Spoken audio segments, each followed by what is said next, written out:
Hello, my name is Atticus Godfrey Hamilton, and this little attention sweetie pie is Señorita Magdalena Marseille.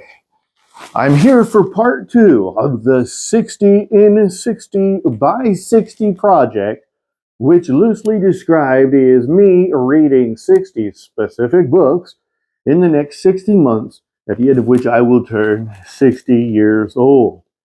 This is my birthday month, and so I want to show you something that came in the mail. It's addressed to my wife, but it is clearly from Easton Press, and I have a strong suspicion that this is a birthday gift of a classic or a very good book that has been released by Easton Press. Very much looking forward to that.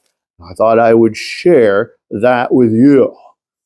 Recently, I finished a book. This is The Idols of the King. It's the Arthurian legend in epic verse.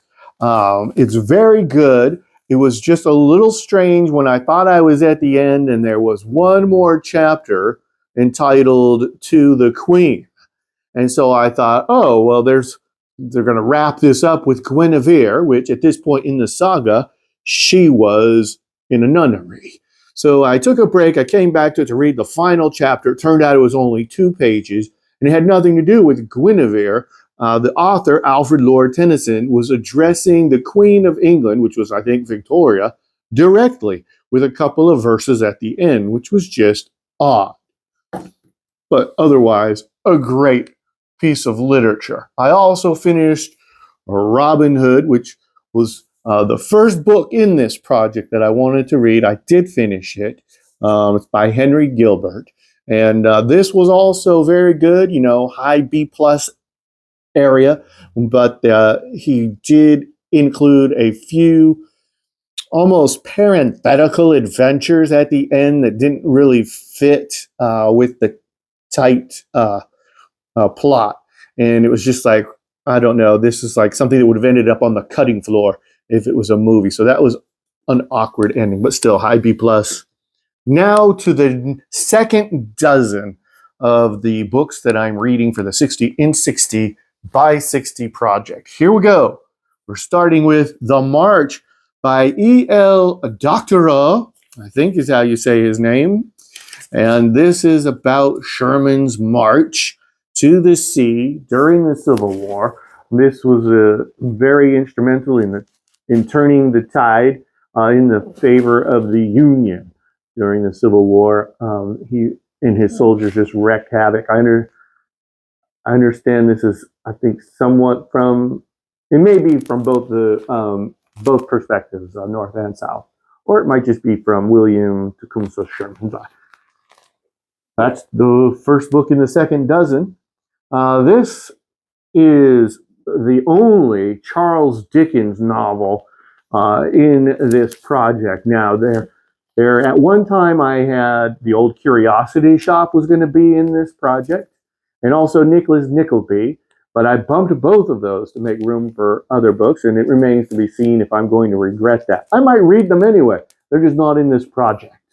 But this one is set in England and in 1864. Another 1864, but this one is Daniel Deronda. I've read a couple of George Eliot books, and there are a couple other ones in this project besides Daniel Deronda. In the first dozen, I had Mill on the Floss and Romola. But this will be the final George Eliot novel that I ever read, possibly. I mean, the thing about approaching 60, and this was very integral to this project, it's not just that I have mortality, right? It's not just that I may live to be 80, 85, 90 years old, and it's not easy to read everything that you want to read in a set amount of years. It's not just the mortality. There are other factors like eyesight. Sometimes as you get older, your eyesight declines, and maybe the last 15, 25 years of your life, you can't read fine print. Now, then you can go and listen to audiobooks, but perhaps that doesn't feel the same. Maybe I won't like that as much. My suspicion is that I won't. So it will be sad for me when I finally give up trying to read books. But in the meantime, I will try to read as many of them as I can. I don't know if you can still see me, but as long as you can see Señorita, I guess that's probably all that matters. Not that I'm jealous of the attention she gets, but so this is Daniel Deronda, 1864, George Eliot, set in Victorian England. This is the late George Apley. This one won the Pulitzer Prize. Señorita, I don't think they can see me anymore at all. Yeah. Well, I guess they still could. So sorry to interfere. Right then. Yes, welcome back. So the Pulitzer Prize winner by John P. Marquand, the late George Apley. This was written in 1865. So this is the year that the Civil War ended, and it's set in Boston. Moving to 1866, we have back-to-back novels by Emile Zola. I've never read anything by Emile Zola. Not only are these back-to-back by Emile Zola, but there's going to be a back-to-back set in France. Are you ready for this?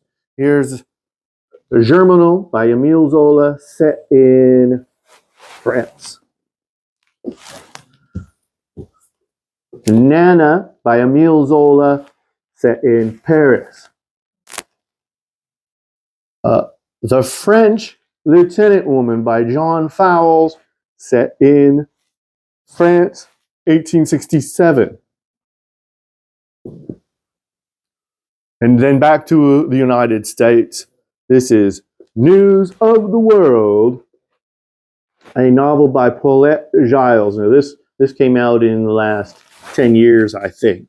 And they made it into a movie. And I want to read the book first before I see the movie. This is set in 1870 in Texas. Might be some New Mexico in there too. Tom Hanks is in the movie. Back to Paris.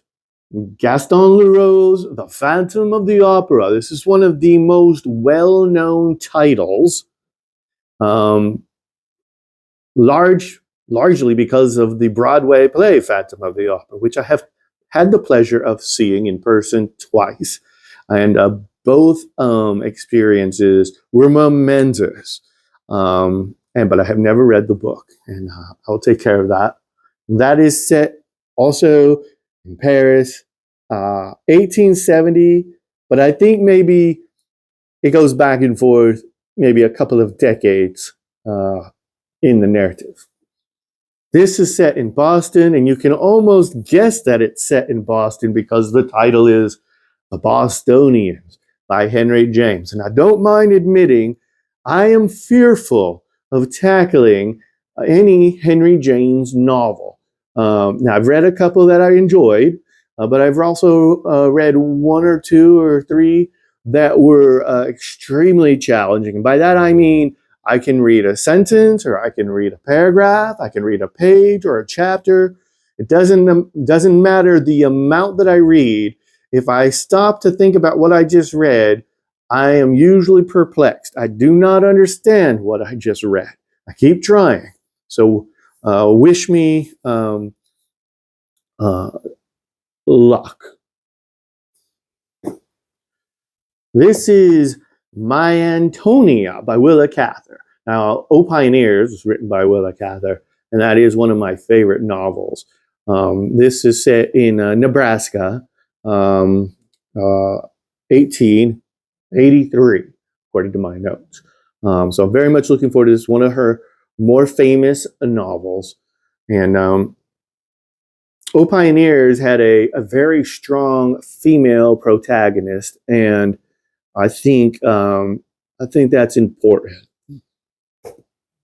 I once told people at a poker table that I'm a feminist, and the looks of confusion on their face as they try to navigate through their presumption that in order to be a feminist, I must be a female, was both comical and tragic. But they were very good poker players, so we'll give them that.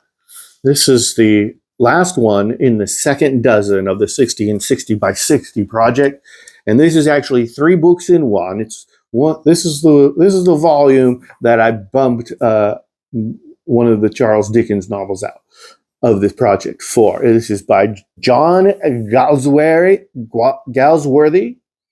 Can't be right. And it's the Forsyte Saga, and this is set in England in 1886. I thank you for your time, and if you have any comments, I would be delighted to review your comments and perhaps address them in my next edition of the 60 and 60 by 60 project. Thank you again.